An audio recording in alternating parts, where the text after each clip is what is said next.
Guys, thanks for talking to us. If we can just start off with, a film like this that's kind of set in a very kind of high fantasy setting. I mean, obviously, you can't really relate to any of the characters in a normal sense, but I mean, was there any kind of direction that... Well, what? There isn't. Like, you're playing an orc and you're playing a king. I can't relate to any of you in a normal way. I know what you're saying. I agree. But you know what I mean? Like, I mean, did Duncan Jones give you any kind of, like, direction in terms of real-world parallels, I suppose? Yeah, I mean, my character's missus is pregnant, is having a kid, so that was... Pretty straightforward. It's directly relatable, if you're having a kid. But also that sort of... No, the point is it's a fantasy, so therefore it's metaphor. You know, it's like those... old fairy tales of old, where you're trying to gather the metaphor from it. Yeah. But yeah, if you had an orc mate, you wouldn't say that to his face, would you? I wouldn't know, in fairness, because I'd be afraid he'd like kick the shit out. Oh, you'd just be afraid of him. I thought you'd be more sensitive. Oh yeah. No, he was. Duncan was. I think we both went into this with very little understanding or idea of the concept or the world in which it existed, and he.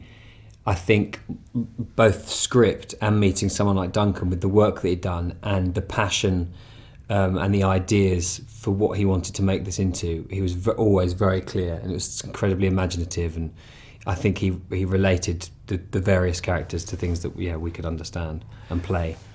With I mean, just in terms of your... We didn't achieve it. It's totally unrelatable. Yeah. No. I mean, it was. It's just like the fact that like it's an orc and a king. Like, I mean, you can't really kind of. Yeah. But in terms of just actually how you played the king, like I thought it was really underplayed, which was interesting because again, like it's a high fantasy thing. You'd expect it to be like screaming at the top of your lungs. I know. I tried to change that. I panicked. Did you? Yeah. I had a panic in it was only a panic of hearing, because you go through these processes after you filmed it of hearing bits played back to you not in the best environment. Yeah. I can have it played on a phone. Yeah. And I suddenly heard this sort of rather high-pitched, pathetic man barking orders. But actually now watching it, I think that... You've both seen it, yeah? Saw it last night. We've both seen it now, cool. yeah. But very recently, you just saw it last night and I saw it the day before you saw it. So it was quite... Because you have no real understanding of what the whole thing's going to be put together. You can see, you understand moments of it, but when you see it as a whole, it changes. And there's nothing you could do, like anything when you're working on it. You wish you'd made different, maybe decisions, but you have to at that point respect and believe that the director's made all the right decisions. Yeah, it's always weird when you're on set and everyone's going, oh, you're like, he's going to sound terrible. And then, you talk like that. No, I know. Guys, I just didn't want Exactly. That was my problem, because I was hearing bits of the king next to... Yeah. And going, I know which one I'd trust. I'm on the orc's cap immediately. Let me in. Yeah, please. Exactly. But with Durotan, I mean, again, this is another kind of mocap performance for you, and Dawn of the Apes I thought was fantastic. But I'm just wondering, with each different performance, I mean, how does it work? I mean, in terms of like actually being on set with it. I mean, is it a bigger kind of costume or?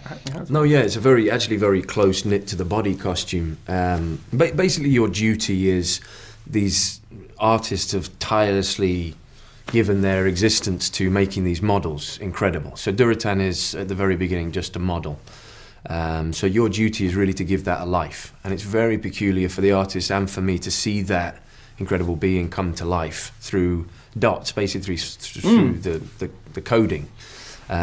So yeah, you're very aware you're doing it for something else. It's a funny thing working with a computer as your sort of director, in the sense that Duncan's directing the emotion of the scene, but the computer can't tell that you've had a bad day or you're tired. Or you have to give it a genuine movement, otherwise he moves a bit funky and looks a bit weird. So it's about doing a very mannered performance as much as possible, making it seem smooth and so you spend a lot of time at home sort of bent in a weird way and reaching for cornflakes like you're 350 pounds.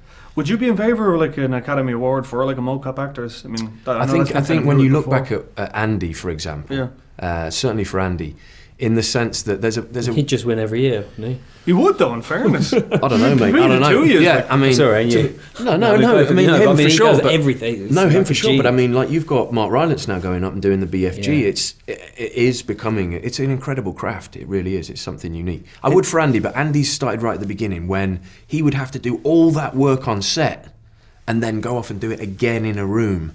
And we caught that. How it used to be. That's how we caught it. At the end of Apes, that was how it was. You'd do all this work on set. You'd go and do it again in the room.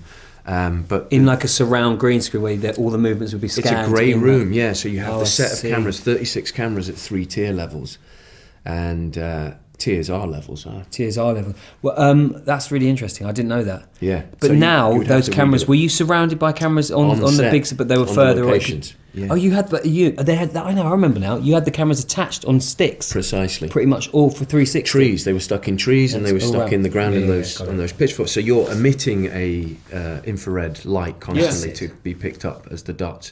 So your performance kind of disappears, but you rely on actors to give you the you can't give be you the scene, king. yeah. Give you the scene.